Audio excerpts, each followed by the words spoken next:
الحمدللہ والصلاة والسلام علی رسول اللہ وعلی آلہ وصحبہ ومن محترم بھائیو، السلام علیکم ورحمۃ اللہ وبرکاتہ۔ اللہ کے نبی صلی اللہ علیہ وسلم دنیا میں پائے جانے والے جو ٹیچرز ہیں، دنیا میں پائے جانے والے جو معلمین ہیں، ان سارے ٹیچرز اور معلموں میں سب سے بہتر ٹیچر تھے۔ سکھانے کے جو بھی طریقے ہو سکتے تھے وہ سارے طریقے انہوں نے اختیار کیے اور بعد کے آنے والے لوگوں کے لیے ایک نمونہ بن گئے مثالی ٹیچر میں۔ اللہ کے نبی صلی اللہ علیہ وسلم سکھاتے تو حکمت سے سکھاتے تھے، چنانچہ اللہ کے نبی صلی اللہ علیہ وسلم کا انداز یہ تھا کہ کسی کو کوئی بات بتانی ہوتی تو نام لے کر کے نہیں بولتے تھے کہ فلاں ایسا کر رہا ہے، فلاں ایسا کر رہے ہیں۔ ایک مرتبہ اللہ کے نبی صلی اللہ علیہ وسلم کی خدمت میں آپ کی بیویوں کے پاس چند لوگ آئے آپ کی عبادت کے بارے میں جاننے کے لیے، تو بتایا گیا کہ آپ ایسا کرتے ہیں، ایسا کرتے ہیں۔ انہوں نے ان عبادتوں کو معمولی سمجھا۔ پھر ایک نے کہا کہ ہم پوری رات تہجد پڑھیں گے، دوسرے نے کہا کہ ہم ہمیشہ روزے رکھیں گے، تیسرے نے کہا کہ ہم شادی ہی نہیں کریں گے۔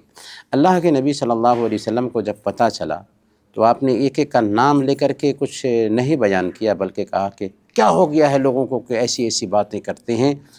میرا حال یہ ہے کہ میں روزے بھی رکھتا ہوں اور بے روزہ بھی ہوتا ہوں، میں رات میں نماز بھی پڑھتا ہوں اور سوتا بھی ہوں، اور میں نے شادی بھی کی ہے، جو میری سنت سے اعراض کرے وہ مجھ سے نہیں۔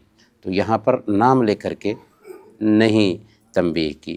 اگر کہیں پر ضرورت محسوس ہوتی کہ کسی کو سمجھایا جائے تو اکیلے میں، تنہائی میں، محبت کے ساتھ، دل سوزی کے ساتھ سمجھاتے تھے۔ عمر بن ابو سلمہ رضی اللہ تعالی عنہ چھوٹے بچے تھے، اللہ کے نبی صلی اللہ علیہ وسلم کی گود میں پلتے تھے، کیونکہ ام سلمہ رضی اللہ تعالی عنہ جو آپ کی بیوی ہیں ان کے وہ بیٹے تھے۔ تو اللہ کے نبی صلی اللہ علیہ وسلم ایک دن دیکھتے ہیں کہ کھانا کھاتے ہوئے ہاتھ ادھر ادھر ان کا منتشر ہو رہا ہے، تو اللہ کے نبی صلی اللہ علیہ وسلم نہایت محبت سے سمجھاتے ہیں، یا غلام سم اللہ وکل بیمینک وکل مما یلیک، کہ بیٹا بسم اللہ کر کے کھانا شروع کرو، اپنے دائیں ہاتھ سے کھاؤ اور اپنے قریب سے کھاؤ۔ تو یہاں پر بھی محبت تھی، دل سوزی تھی۔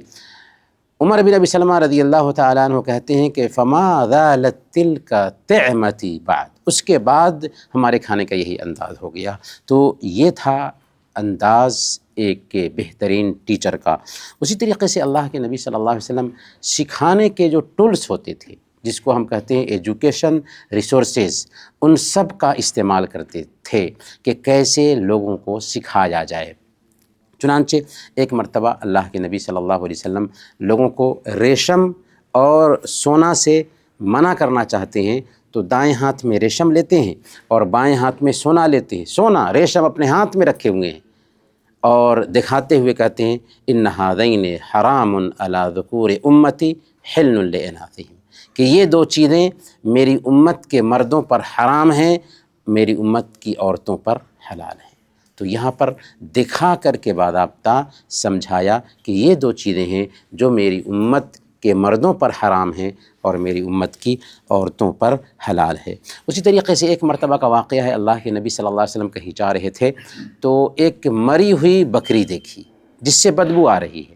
اللہ کے نبی صلی اللہ علیہ وسلم نے اس کی کان کو پکڑا اور کہا کہ کون ہے تم میں سے کوئی جو اسے 1 درہم میں لے؟ لوگوں نے کہا کہ یا رسول اللہ، اگر یہ بکری کا بچہ زندہ ہوتا پھر بھی کوئی اس کو خریدتا نہیں، کیونکہ اس کے اندر عیب پایا جاتا ہے، تو یہ تو مرا ہوا ہے، اس سے بدبو آ رہی ہے، کون اس کو خریدے گا؟ فری میں بھی لینے کے لیے کوئی تیار نہیں ہوگا۔ اللہ کے نبی صلی اللہ علیہ وسلم نے کہا للدنیا اہون علی اللہ من ھذا علیکم، دیکھو تمہاری نظر میں اس بکری کے بچے سے جو بدبو آ رہی ہے، یہ جس قدر حقیر ہے، اس سے کہیں زیادہ اللہ کی نظر میں دنیا حقیر اور معمولی ہے۔ تو دنیا کی حقارت کو بیان کرنے کے لیے کیسی مثال اختیار کی اللہ کے نبی صلی اللہ علیہ وسلم۔ تو یہ تھے اللہ کے نبی صلی اللہ علیہ وسلم کامیاب ٹیچر۔ اسی طریقے سے اللہ کے نبی صلی اللہ علیہ وسلم کا ایک انداز تھا کہ کوئی بھی بات کہتے تو بات کو دہراتے تھے، کیونکہ دہرانے سے بات ذہن میں بیٹھ جاتی ہے۔ اللہ کے نبی صلی اللہ علیہ وسلم ایک مرتبہ پڑوسیوں کو ستانے سے منع کرتے ہوئے کہتے ہیں واللہ لا یؤمن، واللہ لا یؤمن، واللہ لا یؤمن، اللہ کی قسم وہ مومن نہیں، اللہ کی قسم وہ مومن نہیں، اللہ کی قسم وہ مومن نہیں۔ پوچھا گیا کون یا رسول اللہ؟ آپ نے فرمایا الذی لا یأمن جارہ بوائقہ، جس کا پڑوسی اس کی تکلیف سے، اس کے شر سے محفوظ نہ ہو۔ اسی طریقے سے اللہ کے نبی صلی اللہ علیہ وسلم ایک مرتبہ بیٹھے ہوئے تھے، صحیح بخاری کی روایت ہے، ابو بکر رضی اللہ تعالیٰ عنہ کہتے ہیں کہ آپ نے فرمایا الا انبئکم باکبر الکبائر، کیا میں تم سب کو سب سے بڑے گناہ کے بارے میں نہ بتاؤں؟ پھر آپ نے کہا الاشراک باللہ، اللہ کے ساتھ شریک ٹھہرانا ہے، ماں باپ کی نافرمانی ہے۔ اور پھر اللہ کے نبی صلی اللہ علیہ وسلم ٹیک لگا کر کے آرام سے بیٹھے ہوئے تھے، آپ یوں بیٹھ جاتے ہیں اور کہتے ہیں الا وقول الزور، الا وقول الزور، الا وقول الزور، الا وشہادت الزور، کہ تیسری چیز جھوٹ بولنا ہے، جھوٹی گواہی دینا ہے، جھوٹ بولنا ہے، جھوٹی گواہی دینا ہے، جھوٹ بولنا ہے، جھوٹی گواہی دینا ہے۔ صحابی کہتے ہیں کہ اس قدر اس کو دہرایا، اس قدر دہرایا کہ ہمیں اللہ کے نبی صلی اللہ علیہ وسلم کے اوپر ترس آنے لگا کہ کاش کہ آپ خاموش ہو جاتے۔ تو یہ تھا اللہ کے نبی صلی اللہ علیہ وسلم کے سکھانے کا انداز کہ اللہ کے نبی صلی اللہ علیہ وسلم بات کو دہراتے تھے تاکہ بات سمجھ لی جائے۔ اسی طریقے سے اللہ کے نبی صلی اللہ علیہ وسلم ظاہر پر حکم لگانے کی بجائے تجزیہ کرنے پر ابھارتے تھے کہ دیکھو کہ فلاں آدمی کے معاملے پہ غور کرو۔ ایک مرتبہ صحیح بخاری کی روایت ہے، ایک آدمی آپ کے پاس سے گزرا تو آپ نے لوگوں سے پوچھا کہ اس آدمی کے بارے میں تمہاری کیا رائے ہے؟ لوگوں نے کہا کہ یہ تو ایسا آدمی ہے کہ اگر بات کرے تو لوگ اس کی بات سنیں، اگر نکاح کا پیغام کسی کے گھر میں بھیجے تو ہر آدمی اس کو اپنی بیٹی دینے کے لیے تیار ہو جائے، اور اگر سفارش کرے تو اس کی سفارش سنی جائے۔ اللہ کے نبی صلی اللہ علیہ وسلم بالکل خاموش رہے، کچھ نہیں بولا۔ ایک دوسرے آدمی کا گزر ہوا تو پوچھا کہ اچھا اس آدمی کے بارے میں تمہاری کیا رائے ہے؟ لوگوں نے کہا کہ یہ آدمی تو ایسا ہے کہ بات کرے تو کوئی اس کی بات نہیں سنتا، کسی کے ہاں نکاح کا پیغام دے تو کوئی اس کو اپنی بیٹی دینے کے لیے تیار نہیں ہوتا، سفارش کرے تو کوئی اس کی سفارش نہیں سنتا۔ اللہ کے نبی صلی اللہ علیہ وسلم اب پوائنٹ پر آتے ہیں، کہتے ہیں کہ اگر پہلے جیسے لوگوں سے پوری دنیا بھری ہوئی ہو تو یہ دوسرا آدمی ان سب پر بھاری ہو جائے گا۔ سمجھ میں آیا؟ سمجھ میں آیا کہ نہیں؟ تو اللہ کے نبی صلی اللہ علیہ وسلم سمجھانا چاہتے تھے کہ اللہ کی نظر میں وہ انسان قابل وقار نہیں ہے جس کے سامنے لوگ جھکتے ہیں، بلکہ اللہ کی نظر میں وہ انسان عزت والا ہے جو اللہ کا تقوی دل میں رکھتا ہو۔ اسی طریقے سے اللہ کے نبی صلی اللہ علیہ وسلم کے سمجھانے کا، سکھانے کا انداز تھا کہ آپ قصے سناتے تھے۔ آپ جب حدیث کی کتابوں میں پڑھیں گے تو بہت سارے قصے اللہ کے نبی صلی اللہ علیہ وسلم کے بیان کیے ہوئے ملیں گے۔ جیسے قرآن میں اللہ تعالیٰ نے بہت سارے قصے بیان کیا، ویسے ہی اللہ کے نبی صلی اللہ علیہ وسلم نے بہت سارے قصے بیان کیے ہیں، اور میں نے ان قصوں پہ باضابطہ پورے ایپیسوڈز ریکارڈ کیے ہوئے ہیں۔ تو اللہ کے نبی صلی اللہ علیہ وسلم کے بیان کیے ہوئے قصے یہ دراصل تربیت میں بہت معاون ثابت ہوتے ہیں کہ اللہ کے نبی صلی اللہ علیہ وسلم قصے بیان کر کے بات سمجھاتے تھے۔ اسی طریقے سے اللہ کے نبی صلی اللہ علیہ وسلم کبھی کبھار مثال دیتے تھے، مثال دے کر کے بات سمجھاتے۔ جیسے ایک مثال پہ غور کیجیے، اللہ کے نبی صلی اللہ علیہ وسلم ایک مرتبہ بیان فرماتے ہیں میری اور تمہاری مثال اس انسان کے جیسے جس نے آگ جلائی اور پتنگے ہیں کہ اس آگ میں گر رہے ہیں۔ وَأَنَا آخِذٌ بِحُجَتِكُمْ عَنِ النَّارِ وَأَنْتُمْ تَخْحَمُونَ فِيهَا، میں ہوں کہ تمہاری کمر پکڑ پکڑ کر کے اس آگ سے کھینچ رہا ہوں اور تم ہو کہ اس میں داخل ہو رہے ہو۔ میری مثال ایسی ہی ہے کہ تمہاری کمر پکڑ پکڑ کر کے میں آگ سے نکال رہا ہوں اور تم ہو کہ اس میں گرتے جا رہے ہو۔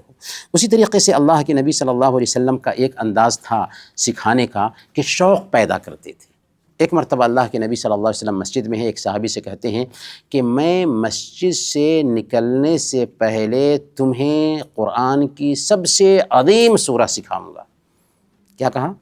مسجد سے نکلنے سے پہلے تمہیں قرآن کی سب سے عظیم سورہ سکھاؤں گا، اور پھر آپ ان کو سورہ الفاتحہ سکھاتے ہیں۔ تو اس سے کیا ہوا کہ سورہ الفاتحہ کی اہمیت دل میں بیٹھ گئی۔ ایک دن اللہ کے نبی صلی اللہ علیہ وسلم بیان فرماتے ہیں کہ کیا تم میں سے ایک آدمی اس بات سے عاجز ہے کہ قرآن کے 1/3 حصے کو ایک رات میں پڑھ لے؟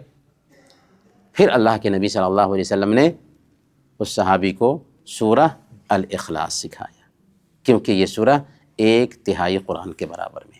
تو اس انداز میں اللہ کے نبی صلی اللہ علیہ وسلم لوگوں کی تربیت کرتے تھے۔ اور تربیت کا ایک آخری جو نقطہ ہے جس پہ میں اپنی بات ختم کروں گا وہ یہ ہے کہ اللہ کے نبی صلی اللہ علیہ وسلم عملی شکل میں بھی کر کے دکھاتے تھے تاکہ لوگ ہم سے سیکھیں۔ اللہ کے نبی صلی اللہ علیہ وسلم نے کہا صلو کما رأیتمونی اصلی، ویسے ہی نماز ادا کرو جیسے تم نے مجھے نماز ادا کرتے ہوئے دیکھا ہے۔ اور پھر آپ نے باضابطہ نماز پڑھ کر کے دکھایا صحابہ کو اور کہا انما صنعت ھذا لتأتموا بی ولتعلموا صلاتی، میں نے ایسا اس لیے کیا ہے تاکہ تم میری متابعت کر سکو اور میرے طریقے پر نماز ادا کر سکو۔ تو دیکھا آپ نے اللہ کے نبی صلی اللہ علیہ وسلم سکھانے کے جو ٹولس ہو سکتے ہیں وہ سارے ٹولس استعمال کرتے تھے، کیونکہ آپ بہترین معلم تھے۔ اللہ تعالیٰ سے دعا ہے کہ اللہ تعالیٰ ہم سب کو پیارے نبی صلی اللہ علیہ وسلم کے اسوہ کے مطابق زندگی گزارنے کی توفیق عطا فرمائے۔ آمین و صلی اللہ علی نبینا محمد وعلی آلہ وصحبہ۔